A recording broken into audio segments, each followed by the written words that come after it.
राधा स्वामी दयाल की दया, राधा स्वामी सहाय, राधा स्वामी।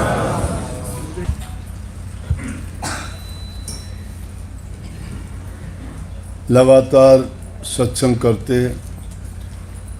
हफ्ते से ज़्यादा टाइम हो गया। सोचा तो ये था कि आज का दिन सत्संग ना करके शब्द वाणी गाएंगे और दूसरों को भी गाने का अवसर देंगे। तो वो तो आप शब्द वाणी का आनंद उठा ही रहे थे। अब तक बहुत अच्छी अच्छी वाणी गाई। अगर गौर किया हो तो सत्संग उससे जुदा नहीं है। सत्संग का भेद शब्दों में छिपा होता है। शब्द वो संदेश देते हैं जो सतगुरु जबान के द्वारा उपदेश फरमाते हैं। इसमें भी बहुत कुछ यथार्थ बातें कही गई। जैसे वाणी थी, मेरी सूरत सुहागन नार घट गंगा में नहा ले रही, घट गंगा में नहा ले रही।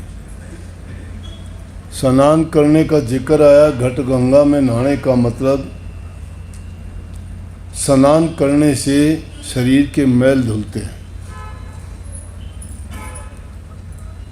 बाहर का शरीर मैला जब होता है तो हम जल से उसको नहाकर स्वच्छ कर लेते हैं।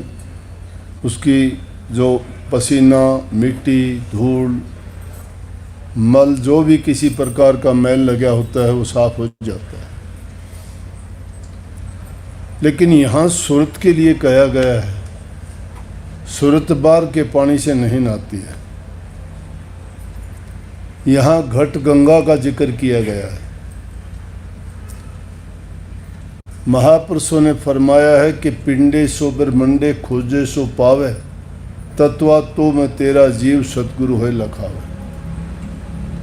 जो चीज़ हम इस ब्रह्मांड में देखते हैं, बार हमारी दृष्टि जहाँ तक जाती है, ये नदी, नाले, पर्वत, पहाड़, आकाश, पृथ्वी, पेड़ पौधे, जीव जंतु, जितनी भी चीज़ें दुनिया में हैं, स्थूल रूप में इन बाहरी आँखों से देखते हैं। बाहर के तीर्थों पे भी हम स्नान करने के लिए जाते हैं। वो स्नान भी शरीर करता है। जैसे कबीर साहब की वाणी में फरमाया है कि अपराधी तीर्थ चला, क्या तीर्थ नहाया, कपट दाग धोया नहीं, खाली अंग झिकोड़ा। कि इंसान कपट मन से करता है, पाप मन से करता है। शरीर को धो लेने से, साफ कर लेने से मन के कपट नहीं धुलते। बाहर गंगा सागर में स्नान करके आओ, हरिद्वार में जाओ, 68 तीर्थ करके आओ, त्रिवेणी का स्नान करो, संगम में जाके जहाँ तीनों हमारी पवित्र नदियाँ गंगा, जमुना और सरस्वती मिलती हैं, इलाहाबाद के पास में प्रयागराज बोलते हैं। चाहे गंगा जी में स्नान करो, हरिद्वार में जाके स्नान करो, और कितनी हमारी पवित्र नदियाँ हैं, उनमें स्नान करने से खुश होते हैं हम कि हमने अपने पापों को धो लिया है। मैं ये नहीं कहूँगा कि वो व्यर्था है, लेकिन उनसे हम अपने मन में प्रसन्न हो जाते हैं कि एक इंसान है तो पापी, चोर है, ठग है, लुटेरा है, और अनेकों दोष उसमें हैं। मांस, मछली, अंडे खाता है तो जीवों को परेशान करता है कि नहीं, जीव हिंसा करता है। वो हिंसा करने वाला भी गंगा माता में जाके कहता है मैं स्नान करके आ गया, मेरे पाप धुल गए। हम किसी चीज़ की आलोचना नहीं करते, लेकिन सत्य बात तो ये है कि अगर वो स्नान करने के बाद छोड़ दे फिर तो हम मान लेंगे उसने सही स्नान किया। लेकिन वो लोग जाते हैं, एक परंपरा निभाते हैं, वहाँ स्नान करके वापस आ जाते हैं और फिर वही काम शुरू कर देते हैं। नशा करने वाला, शराब, सुल्फा, गांजा पीने वाला नहीं छोड़ता। मांस, मछली, अंडे खाने वाले, वो जीव हिंसा करनी नहीं छोड़ते, वो उस मिट्टी को खाते हैं, खुश होते हैं। उनका व्यापार करने वाले, बेचने वाले वो धंधा नहीं छोड़ते, बल्कि और ज़्यादा करते हैं। वो तो ऐसे तीर्थों पे जाके उनकी तो मांग भी यही होती है कि मैं और ज़्यादा मिलना चाहिए। क्योंकि एक आदमी कोई काम करता है, उसको परवाह नहीं है कि नतीजा और परिणाम क्या होगा। है मजाक की बात, एक आदमी का क्या हुआ, शराब पीता था, शराब पीते पीते क्या हो गया कि उसका लीवर डैमेज हो गया। डॉक्टर के पास गया, कहने लगा डॉक्टर साहब मुझे क्या रोग है देखो। डॉक्टर साहब ने देखा, सारा चेक किया, मशीनों के द्वारा चेक करने के बाद में कहने लगे भैया तेरा तो लीवर ख़त्म हो चुका है, अब तेरी जीने की आस नहीं है, थोड़ा जिएगा, अब तो तू प्रभु की भक्ति कर। अब तो और तो कोई इलाज है नहीं। मिला होगी प्रभु की भक्ति के आगे मुझे तो परमात्मा से जाके प्रार्थना करूँगा कि मुझे आदमी का जन्म दे तो और कुछ देना या ना देना, लीवर 5-6 दे देना चाहे वो खराब ना हो।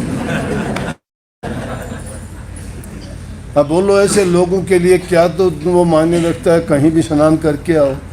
स्नान करने का मतलब है घट गंगा में नहाना है, मन को धोना।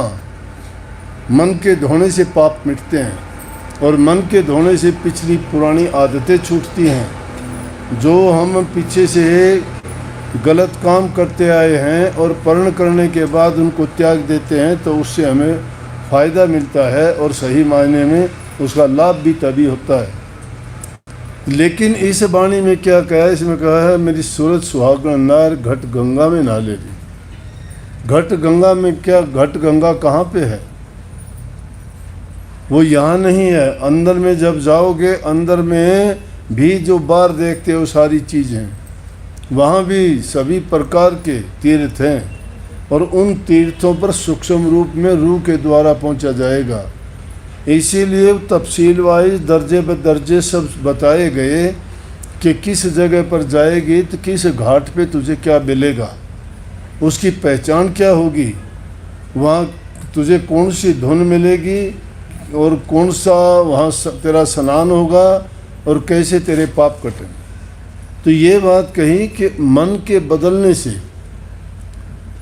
मन को जब तक नहीं बदलते हो, सही रास्ते पर नहीं लाते हो, चाहे आप कितने भी दान करो, कितने भी पुण्य करो, कितने भी तीर्थ करो, कितने भी मंदिर मस्जिद जाओ, कितने भी प्रार्थनाएं करो, कितने भी व्रत रखो, कितने भी शरीर को किसी भी प्रकार से जो तुम चाहते हो, कोई तपता है, तप करता है, कोई धुनी लगाता है, कोई हठ योग करता है, कोई खान पान भी तज देता है, लेकिन जब तक इस मन को नहीं बदलते वो सब हमारा करना कराना बेकार हो जाता है। तो मन को कहाँ लगाना चाहिए? मन अगर तुम्हारा सच्चा है, तुम्हारा विश्वास दृढ़ है, तो परमात्मा तुमसे दूर नहीं है। इंसान ने मान लिए सभी काम किए, कुछ भी कर सकता है इंसान, आकाश को पेड़ी लगा देगा, जमीन की गहराइयों में उतर जाएगा, कैसी कैसी सुरंग बना दी, लेकिन इंसान बनना बड़ा कठिन है। अगर ये इंसान बन जाए तो फिर कोई कमी नहीं है। और भक्ति में सफल तभी होता है जब ये इंसान बनता है। नेक काम करने के लिए मत्था ठनकता है, मन इनकार कर देता है, ये नहीं करता, अच्छी बातें उसको बुरी लगती हैं, नेक शिक्षा अगर कोई दे तो उसको बुरी लगती है। किस प्रकार से बुरी लगती है? शिक्षा उसी को देनी चाहिए जो शिक्षा का ग्राहक हो, जो उस शिक्षा को लेना चाहता हो। एक बार बहुत जोर से बारिश हो रही थी, सर्दी का महीना, तेज हवाएं चल रही थी। एक आदमी अपने घर में बैठा देखता है, क्या है कि एक बंदर छत पे बैठा है, बारिश में भीग रहा है, ठंड के मारे कांप रहा है। बंदर और इंसान में थोड़ा ही फर्क है, हाथ उसके हैं, पैर उसके हैं, शरीर उसका है, आंखें हैं, कान है, सब कुछ है उसके पास। बैठे बैठे बंदर भी देख रहा है। एक पेड़ में एक छोटा पक्षी होता, बैया जिसको कहते हैं, बैया, इतना सा छोटा पिता, बहुत छोटा होता है, लेकिन इतना चतुर पक्षी होता है वो। उसका घोंसला अगर देखोगे तुम, हम उसको, उस घोंसले को 1 साल में भी नहीं बना सकते। सारा सब कुछ हमारे पास है, वैसा घोंसला हाथ से हम 1 साल में भी नहीं बन सकते। और वो अपनी चोंच से सरकंडों के, किसी फसल के पत्तों से उनको चीर चीर के ला के ऐसा घोंसला बनाता है, देखोगे हैरान हो जाओ। और उसमें आराम से मज़े से बैठता है, ना धूप लगती है, ना बारिश लगती है, ना सर्दी लगती है। उस तेज़ बारिश में बंदर भीग रहा है, कांपता है ठंड में। भैया ठाठ से बैठा उसी इंसान की तरह देखता है, वो बंदर की तरफ। लेकिन भैया कहने लगा उसको, वो छोटा जानवर बंदर से बोला, देख के उसकी हालत को, बोला कि हाथ तेरे, बंदर से कहते हाथ तेरे, पाँव तेरे, और मानस जैसी दे। क्यों, इंसान भी सामने था, वो अपने घर से देख रहा था। देख के बोला वो इंसान है, उसने कितना सुंदर घर बना लिया, तू भी वैसा ही है। समझाता है उसको कि हाथ तेरे, पाँव तेरे, मानस जैसी दे। मैं तेन पूछू बांदरा घर क्यों नहीं कर ले? कह रहे मूर्ख, तू घर क्यों नहीं बना लेता? अब तू सर्दी में मरता है, कल को गर्मी में मरेगा, कहीं तूफान में तू यूँ दुखी होगा, घर बना ले। अब बंदर को अच्छी नहीं लगी ये बात कि एक भैया मुझे शिक्षा देता है। गुस्से में आया, कूद के गया वहाँ से, और जाके पेड़ पे चढ़ के उसका घोंसला तोड़ के और उसने फेंक दिया। अब भैया भी बेचारा, घोंसला तोड़ दिया तो बाहर बैठ के डाल पर, पेड़ पर कहने लगा, गलती की मैंने, भूल हो गई मेरे से बहुत। बोला कि मैंने गलत आदमी को शिक्षा दे दी, ये शिक्षा के लायक नहीं था, मेरी तो शिक्षा और बेकार चली गई और नुकसान उठाना पड़ गया वो अलग से। तो इसलिए जो कल मैंने बात है, मूर्ख के समझाऊँ तो एक तो ज्ञान गांठ खा जा, एक तो दोहरे पास से आदमी ज्ञान देता है वो बेकार चला गया, दूसरा दुश्मनी भी होगी उससे के साथ। तो अच्छी बात भी किसी को करने का ज़माना नहीं, टाइम नहीं। देखो उसने कोई बुरा तो नहीं किया ना। आखिर में भैया फिर दोबारा बोलता है, बोला सीख उसको दीजिए, सीख, शिक्षा, उपदेश, सीख उसको दीजिए जिसको सीख सुहा। सीख दी थी बांदर ने घर भैया का जा। भैया बहुत चतुर होता है, जानवरों में इतना चतुर जानवर पक्षी कोई होता नहीं होगा। आप पूछोगे कैसे, अब बात दूसरी चल गई, चलो तुम्हारे लिए अच्छी है, मनोरंजन की बात मैं बता ही देता हूँ। काफ़ी बातें चलती हैं इस तरह की, लेकिन सुन के तुम्हें आनंद मिलेगा उससे। एक बार एक राजा के महल पे पक्षियों ने बींट कर दी रानी के कपड़ों, रानी के कपड़ों में बींट कर दी। रानी बड़ी खफा होगी। रानी राजा की बड़ी प्यारी थी। रानी राजा से कहने लगी, रूठ गई।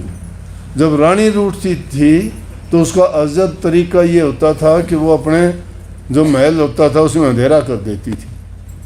जब अंधेरा कर देती तो राजा पूछता, क्या बात है भाई, अंधेरा क्यों? इसलिए अब भी घरों में अंधेरा करना अच्छा नहीं मानते ना। 2 कारण होते, एक तो अंधेरा, वो उजड़ जाने का मतलब होता था कि वो अपना विरोध प्रकट करती थी, रोसा, रूस जाना।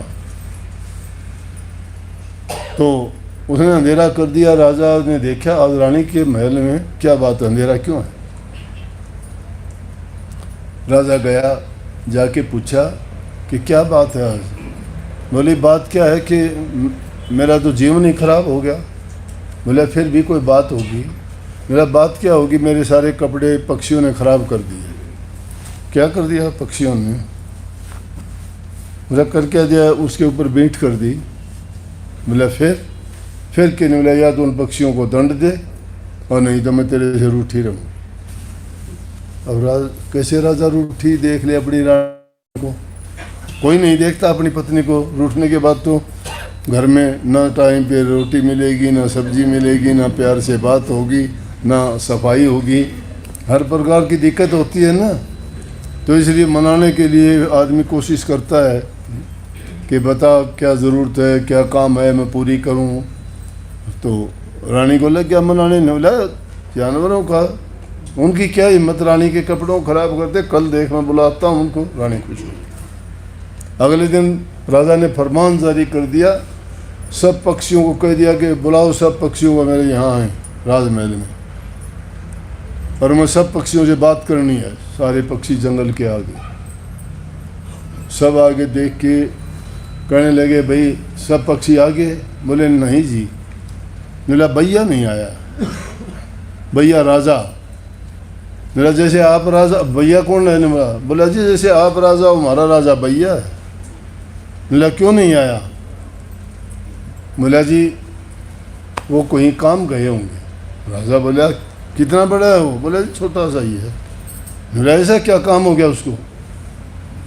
बोला जी वो तो आएगा जब बताएगा। वो आया, आने पे राजा ने पूछी भाई, वो आया, सारे पक्षी उसके सम्मान में खड़े हुए। बोले बैठ जाओ। सब बैठ गए। राजा से बोले हाँ जी बादशाह सलामत, कहिए कैसे बुलाए पक्षियों को सबको, क्या बात है, कोई गलती हुई, कोई बात है?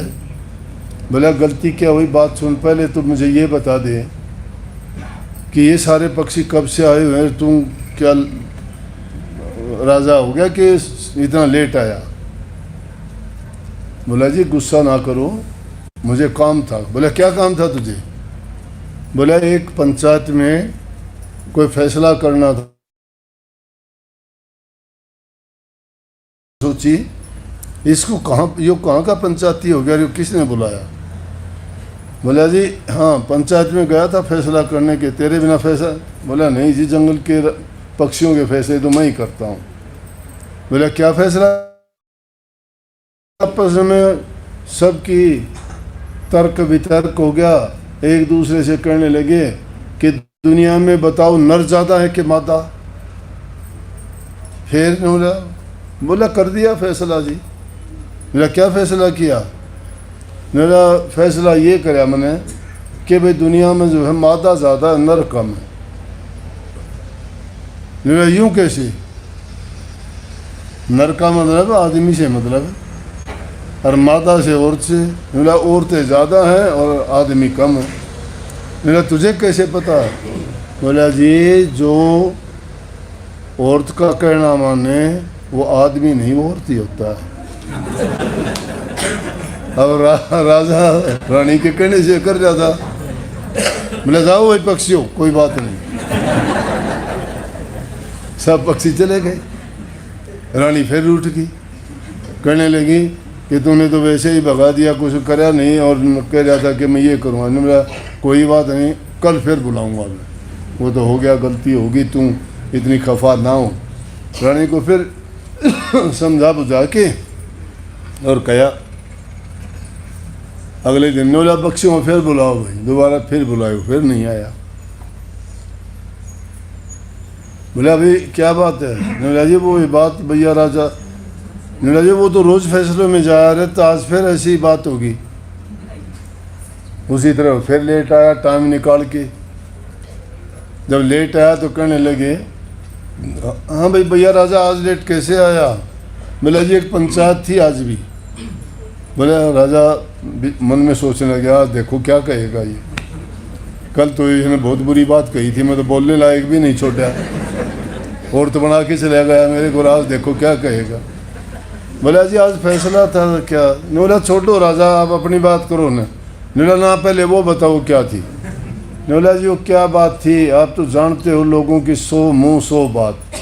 बोला फिर भी क्या उल्टी सीधी बात कोई उठा ले तो उसका क्या फैसला करें?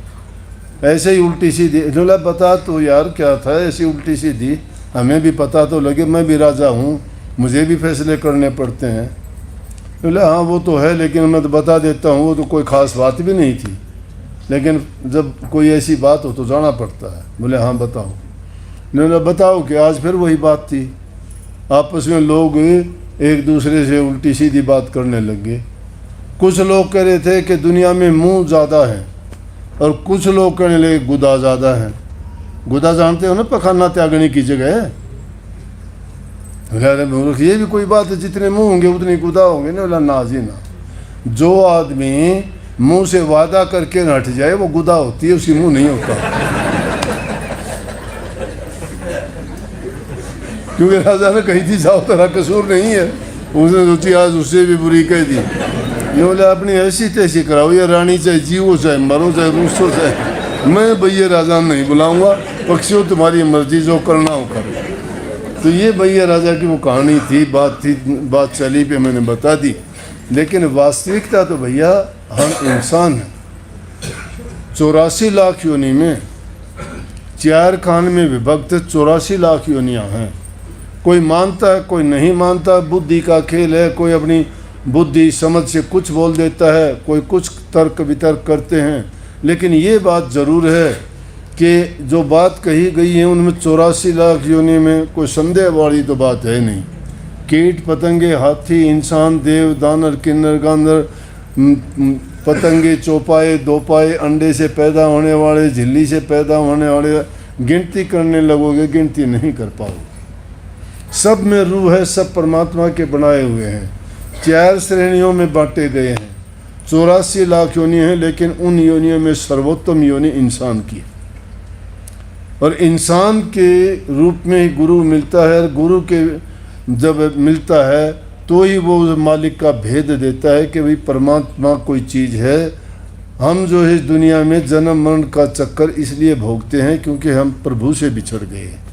ये रूह वहाँ की बासिंदी थी, गुरु चरणों में रहती थी, लेकिन यहाँ बिछड़ के यहाँ आ गई। अब यहाँ आके काल ने ऐसी रचना रच दी, लोगों को पाखंड में फंसा दिया।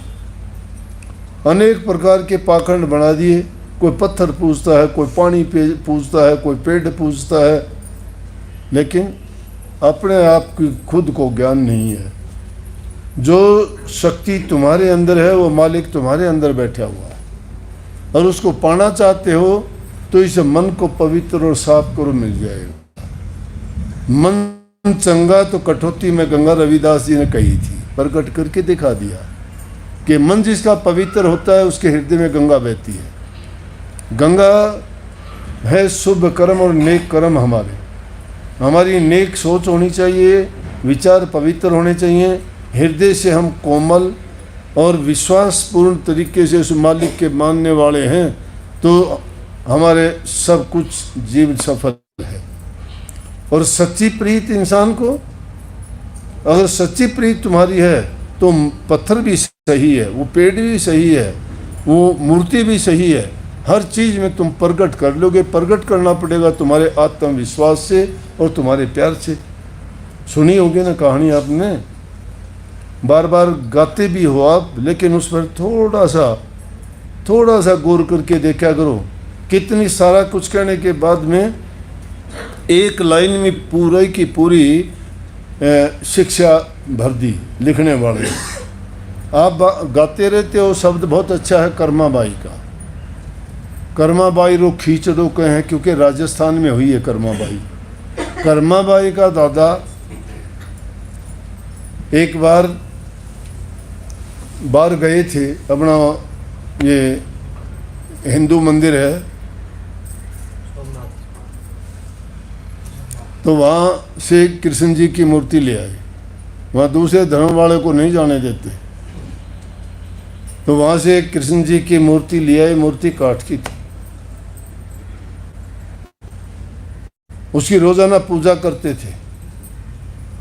आप कहोगे कि कहते हो मूर्ति पूजा से कुछ नहीं, मूर्ति पूजा मैंने ये भी कहा, सच्चा विश्वास हो तो पत्थर भी बोलते हैं, पेड़ भी बोलते हैं, मूर्ति भी बोलती हैं। इंसान का अपनी शक्ति होनी चाहिए, वो अंदर की आँख खोलनी चाहिए। ज्ञान और विवेक की आँख जब खुल जाती है तो हर चीज़ में उनको मालिक नजर आता है। उनके दादा वो लेके आए थे, लेकिन किसी कारण से उनकी छोटी सी एक लड़की थी जिसका नाम कर्माबाई था, जाट के घर में पैदा थी। तो जगन्नाथपुरी के मंदिर से ले आए थे उसको। पुरी का मंदिर ऐसा है, दूसरे धर्म वालों को भी नहीं जाने देती।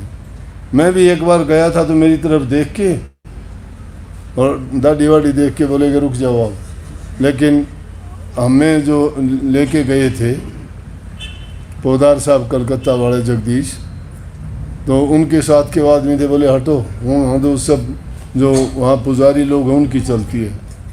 जब वहाँ लेके गए तो वहाँ से मूर्ति ले आए थे। उसके दादा रोज़ाना वो उनको स्नान करवाते, भोग लगवाते, उनके सामने बैठ के उनकी भक्ति करते। तो वो लड़की साथ बैठती, अब छोटे बच्चे साथ बैठते। तुम्हारे घरों में भी आप जब शब्द गाते हो या जिस मत के जिस धर्म को मानते हो, कोई कहता है राधा स्वामी, उनके बच्चे राधा स्वामी हो जाते हैं। कोई कहता है जय सिया राम, तो राम के पुजारी हो जाते हैं। कोई कहता है हनुमंताय नमः, हनुमान के पुजारी हो जाते हैं। कोई कहता है राधे राधे, वो कृष्ण जी के पुजारी हो जाते हैं। कोई कहता है माँ, जय हो माता, वो माता के पुजारी हो जाते हैं। वो बच्चे जानते नहीं ना, क्योंकि घर में जो कुछ होता है बच्चे सीख जाते हैं। कर्मा बाई भी देखती रोज़ाना दादा पूजा करता है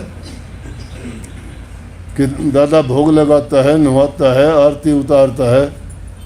उसको बाहर जाना पड़ गया एक बार, दादा को मुश्किल होगी कि भाई मैं जाऊंगा ना तो मुश्किल होगी, कृष्ण जी को भोग कौन लगाएगा, भोजन कौन खिलाएगा, पूजा कौन करेगा। चिंता में थे। कर्माबाई बोली दादाजी क्यों आप मैम करते, आप जाइए, आप जाओ, मैं आप कर दूंगी सारा काम। बोला तू कर लेगी? हाँ दादा चिंता ना कर, जाओ। वो तो देखती थी ना, उसको पता थोड़ा था, लेकिन दिल सच्चा था, हृदय पवित्र था। जो छोटे बच्चे होते हैं उनके अंदर राग द्वेष नहीं होता। ये तो हम बड़े होते जाते हैं ना, हमारा अपना लालच, हमारा स्वार्थ, हमारी जो हित की बात होती है वो हमें गिरा देती है, वो ईर्ष्या और द्वेष पैदा कर देती है। इसलिए इंसान इंसानियत से गिरता चला जाता है। बच्चे को पवित्र, बच्चे का मन बहुत पवित्र होता है, शुद्ध आत्मा होती है, तो उसकी ओर से सब सच्चा था। दादा गांव चले गए, पीछे से खिचड़ी बनाई कि क्या भोग लगाऊं। पुराने ज़माने में खिचड़ी का ही खाना मुख्य करके था। ये तो अब चले, ये तुम्हारे पिज़्ज़ा बर्गर हो, ये गरम कुत्ते, ठंडी बिल्ली, ये नहीं होते थे पहले।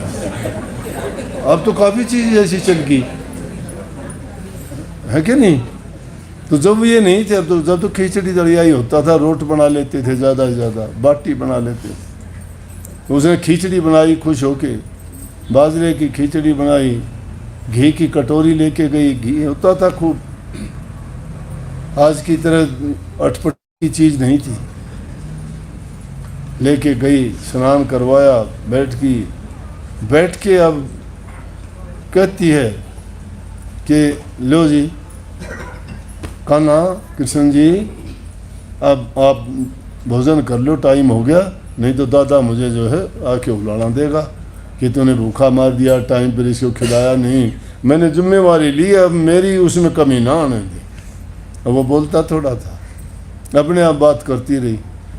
खिचड़ी आगे रखती है, बोले घी भी रखा है, इतनी देर चुप क्यों बैठा है, खा ले। काफ़ी देर होगी, अरे इतना अठीला मैंने नहीं देखा अपनी ज़िंदगी में। अच्छी खिचड़ी बना के लाई, तुझे पता है कितना टाइम लगा मेरे को, सारे काम छोड़ के तेरे लिए बना के लाई, और फिर तू चुपचाप बैठा है। मैं खुद नहा के भी आई थी, हाथ भी धोए थे, कभी सोचता हूँ कि ऐसे ही बना लाई, बहुत शुद्ध बना के लाई, बर्तन भी साफ किए थे, खा ले। नहीं खाता, वो कोई इंसान थोड़ा खा ले, मूर्ति है। लेकिन कहती जाती है खा। कितनी देर होगी, कितनी मिन्नत करती हूँ, ले। अगर शर्माता है बाहर चली जाती हूँ, दरवाज़ा बंद करके बाहर चली गई, थोड़ी देर में आके देखती है, फिर वही हाल। अरे अब भी नहीं खाई, अब तो अकेला था, खा लेता। लेकिन नहीं मानता, बोले ये लाल लाल गाल है ना तेरे, ये सारे सूख जाएंगे। भूखा मरता, कितने दिन भूखा रहेगा दादा बिरन, कितने दिन में उसका कुछ नहीं पता। एक बार जाने बाद में 10 दिन लगे, 15 दिन लगे, इतने दिन भूखा कैसे बैठा रहेगा। लेकिन उसने कहाँ खानी थी। लेकिन उसका विश्वास इतना दृढ़ था कि वो ये वास्तव में खाता है। अरे दादा रोज खुआता था, मैंने क्या जुल्म कर दिया, मैं रोज़ाना पास बैठती थी, मुझे पता है तू खाता था। ओहो, भूल गई मैं, गलती होगी मेरे से। दादा पर्दा कराया था, मैंने पर्दा नहीं किया, ये ले। वो जो उसने घाघरा पहन रखा था उसकी ओट कर ली, बोले मैं परली तरफ देखती हूँ और ये ले पर्दा कर दिया, अब खा ले। फिर देखती है नहीं खाया, फिर भी नहीं खाता है तो बड़ा उसको दुख लगता है। लेकिन एक टाइम बोला ऐसे देख, मैंने राबड़ी साथ बनाई, छाछ इसमें मैं लेके डाल के लेके आई हूँ, घी तेरे पास में रखा है, और तो कोई खाने की खिलाने की चीज़ भी नहीं, तेरी मर्जी। और नहीं मानता तो बात सुन, तू नहीं खाता तो मैं भी नहीं खाता, तुझे भी क्या पता लगेगा, जा देखते हैं कौन जीतेगा कौन हारेगा। तू नहीं खाएगा मैं भी नहीं खाती। अब कहाँ कृष्ण जी बैठे सुनते हैं इन बातों को। संत कभी जाते नहीं, जो महापुरुष महान आत्माएं होती हैं ना, वो हर लोक में विचरती रहती हैं, अजर अमर होती हैं। वो मरती जन्म लेती नहीं है, शरीर मरता है, लेकिन वो शक्ति देखती है। जो उस शक्ति को सूक्ष्म रूप से देखना चाहता है तो सूक्ष्म बनना पड़ता है। उस घटगंगा में नहाना चाहते हो ना, तो सारे ऐबों को विसार के और मन को पवित्र करके तुम भी उस कर्माबाई की तरह से उनके दर्शन पा सकते हो। उसको खिचड़ा खिला सकती है, झूठी बात नहीं कि नामदेव ने छान छपा ली। कबीर साहब की उन्होंने यज्ञ पूरी करवा दी, नहीं करवाई। भीलनी के झूठे बेर स्वयं राम ने आके खाए। सैन भगत की जगह राजा की जाके मालिश उसने की। सच्ची प्रीत जिसके दिल में होती है, तो चलो मैं गा के भी बता देता हूँ क्या कहती है। थाली भर के लाई खींचड़ो, ऊपर घी की बाट की, जिमो मारा श्याम धनी, जिमावे बेटी जाट की रे, कर्मा बेटी जाट की। थाली भर के लाई खींचड़ो, थाली भर के लाई खींचड़ो, ऊपर घी की बाट की, जिमो मारा श्याम धनी, जिमावे बेटी जाट की रे, कर्मा बेटी जाट की। दादो तो मारो गाम गए लो, बिराना कद आवे गो। दादो तो मारो गाम गए, बिराना कद आवे लो। दादा के भरोसे सांवरा भूखो मर जावे गो। दादा के भरोसे सांवरा भूखो ही मर जावे गो। आज माऊं थने खींचड़ो, आज माऊं थने खींचड़ो, काल राबड़ी छाछ जी, जिमो मारा श्याम धनी, जिमावे बेटी जाट की रे, कर्मा बेटी जाट की। थाली भर के लाई खींचड़ो, थाली भर के लाई खींचड़ो, ऊपर घी की बाट की, जिमो मारा श्याम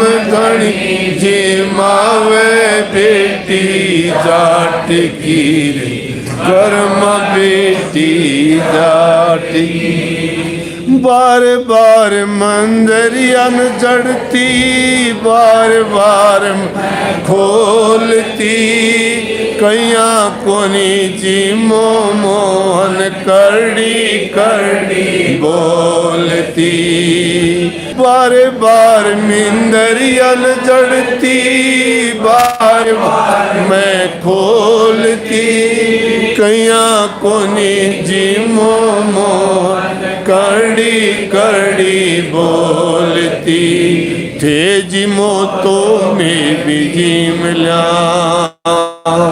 थे जिमो तो मैं भी जिम नासू करड़ी काठ जी जिमो मारा शाम घड़ी जिमावे बेटी जाट की रे कर्मा बेटी जाट की दाढ़ी भर कर लाई खिचड़ो थाली भर लाई खिचड़ो ऊपर घी की बाट की जिमो मारा शाम घड़ी जिमावे बेटी जाट की रे कर्मा बेटी जाट की।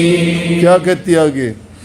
पर्दो लाणो भोली सांवरा पर्दो फेर लगायो जी धाबड़ियाली ओट बैठ के शाम खींचड़ो खायो जी पर्दो लाणो भोली सांवरा पर्दो फेर लगायो जी धाबड़ियाली ओट बैठ शाम खींचड़ो खायो जी भोला ढोला भक्त जिमावे भोला ढोला भक्त जिमावे जीमण में के आट जी जिमो मारा शाम घड़ी जिमावे बेटी जाट की रे कर्मा बेटी थाली भर के लाई खिचड़ो थाली भर के लाई खिचड़ो ऊपर घी की बाट की जिमो मारा शाम घड़ी जिमावे बेटी जाट की रे कर्मा थाली खींच ली खाते खाते बोली बहुत सियाना सारी खाओगा तेरे जितनी भूखी मैं भी मरीज हूँ कितने दिन हो गए आधी खिचड़ी मैंने खानी है सारी को नहीं खाना दूँ थाली लेके बाकी आधी खिचड़ी खाई प्रगट हो गए कृष्ण जी ने प्रगट होके उनकी खिचड़ी खाई प्रगट हो गए किससे प्रगट कर लिया दिल से मन पवित्र करके हृदय में सच्ची प्रीत जगा के पूरी बिरह विश्वास से श्रद्धा और यकीन से ये तप है ये करनी है ये साधना है जो बुराइयों को त्याग देता है मन को पवित्र कर लेता है प्रभु उसके हृदय में वास करता है वो जो चाहता है जहाँ चाहता है वहीं प्रकट होके उसके सभी काम संवारता है ये तो है नहीं कि मन में आओ तो रोज उस नौकर की तरह और खदेड़ना शुरू कर दे मेरा यो कर मेरा वो कर नहीं कोई अवसर और मौके घड़ी ऐसी आती हैं जब उसको यकीन और विश्वास दिलाने के लिए वो भक्तों के काम करने के लिए प्रकट होकर काम करते हैं। तो ये जो भजन लिखा उसने कितनी गहराई से इसकी कही। वो कहते हैं आगे भक्ति हो तो कर्मा जैसी सांवरियो घर आवे लो सोहन लोहाकार हर्ष हर्ष गुण गावे लो भक्ति हो तो कर्मा जैसी सांवरियो घर आवे लो सोहन लोहाकार थारा हर्ष हर्ष गुण गावे लो सच्ची प्रीत हुए प्रभु से सच्ची प्रीत हुए प्रभु से तो मूर्ति बोले काठ की आओ मारा श्याम धनी जी माँ बेटी जाट की रे कर्मा बेटी जाट की थाली भर के लाई खिचड़ो थाली भर के लाई खिचड़ो ऊपर घी की बाट की जिमो मारा श्याम धनी जी मावे बेटी जाट की रे कर्मा बेटी जाट की। दादो वापिस आ गए हो, कहने लगी ये ले दादा अपना मंदिर, ये ले अपनी चाबी, आइंदा के लिए मन ना कहिए यह बात। इतना अठीला मैंने देखा नहीं कोई भी। 15 दिन में काल रोटी खाई मुश्किल थी, खिचड़ी खाई से, मैं भी भूखी मार दी, खुद भी भूखा मरा, लेकिन ये ठीक से। दादा ने तो कभी देखा नहीं थी ये हालत। दादा बोले क्या, मेरा क्या कि इतना अठीला मैंने नहीं देखा, आइंदा मैं नहीं इसकी जिम्मेवारी लूँगी। मैंने तो इतना जो से सख्त कोई देखा ही नहीं, इतना हट कर लिया, खाई नहीं, कई दिन भूखा बैठा रहा, आपकी याद में बैठा वहाँ, मैं तो ज़्यादा तो पूछी को नहीं, लेकिन कल मुश्किल से खाई, मैंने भी फिर कल खाई। बोले इसने खाई थी, बोले हाँ, बोले अब दिलवा, बोले आप रोज़ाना खिलाते थे, तो कहते हैं कि उसका दादा ने लेके गई, बोली चल पूछवाऊँ, लेके गई, बोली कि बताओ दादा तेने के करा, तो आकाशवाणी हुई बेटी ये सब के लिए नहीं, जिनका विश्वास पक्का होता है, दृढ़ होता है, और जिनका हृदय पवित्र होता है, मैं उन्हीं को कर सकता हूँ। मेरे साथ कोई भेद और कपट रख के अगर भक्ति करता है तो उसको इतना जल्दी वो नहीं होता। तो कहने का मतलब समझ गए ना, उस घट गंगा में जब स्नान कर लोगे तो हृदय पवित्र हो जाएगा, और जब हृदय पवित्र होगा वो होता है नाम से, जो नाम लेके कहते हो गुरु से नाम ले लिया, गुरु मंत्र ले लिया, वो गुरु मंत्र ही घट गंगा है, वही अपने मन को पवित्र करेगा। उसका सुमन और अभ्यास करते करते सारे कल मल के दाग जो मन पर पड़े हुए हैं, युग युगांतर के, बीती योनियों के, जो हमने खोटे मंदे कर्म किए, उन पापों का बोझ हमारे ऊपर है, वो पाप की गठड़ी ढोते ढोते हम इस योनि में आए हैं। लेकिन इस योनि में हमें मौका मिला है कि उन पापों को दूर कर सकते हैं और अपने जीवन को सफल कर सकते हैं, और इसी जीवन में प्रभु के चरणों में पहुंच सकते हैं। उसके लिए सच्ची प्रीत, लगन, विरह, आस्था, विश्वास दृढ़ होना चाहिए। और उससे पहले की बातें बता दी कि समाज में, घर में, परिवार में आप कैसे रहोगे। रोज़ाना सत्संग किया करो, अभ्यास किया करो। जो जो अभ्यास करोगे, सत्संग करोगे, मन पवित्र होता चला जाएगा, आपकी भक्ति पूरी होगी, और उससे ही तुम्हारा जीवन बनेगा, संवरेगा। दुनियादारी के काम तो चलते रहे हैं, चलते रहेंगे, किसी को कम, किसी को ज़्यादा, लेकिन ये ऐसो आराम सदा नहीं रहने वाले। उनकी तरफ इतना ध्यान ना दे के अपने जीवन को बनाने का और संवारने का काम करना चाहिए। चिंता उसी की होनी चाहिए, और वो भी चिंता क्या कि सच्ची प्रीत जब हो जाएगी तो चिंता सब दूर भाग जाए, कोई चिंता विंता नहीं रहती। आदमी को ना कोई परेशानी रहती है, ना चिंता रहती है, ना भय मुक्त हो जाता है। वो सबसे बड़ा डर मौत का है, और मौत तो रोज़ाना मरना सीख जाता है, जो अपनी रूह को इस नीचे के दर्जों से उठा के ऊपर रूहानी मंडलों में रोज़ाना भेजता है, पहुंचता है और उनमें विचरण करता है। उसको कैसा डर। जो सत्संगी होते हैं, जिन्होंने नाम की कमाई की होती है, वो तो संसार में मरने से पहले अपने रूह को पहले ही सतगुरु मालिक के चरणों में भेज चुके होते हैं। शरीर है ये, जब तक इस दुनिया में फिरेगा, घूमेगा, रहेगा, लेकिन उनकी रूह पहुंच चुकी होती है, और उनका कल्याण और उनका कार्य पूरा संपन्न हो चुका होता है। तो आप सबको बहुत बहुत आशीर्वाद भाई। यहाँ का प्रवास, कहने का मतलब गैंगटोक का, आज पूरा हो रहा है। कल को सुबह को जाएंगे हम, आज तो जाएंगे नहीं, मौसम खराब है। कहने की ज़रूरत नहीं पड़ने दूँ, मैं मन समझ गया था। मैं कहता जाऊँगा, तुम कहते आज़ाद रुक जाओ, मैं आज़ाद रुक ही गया फिर। ठीक है, यही बात थी ना, है ना।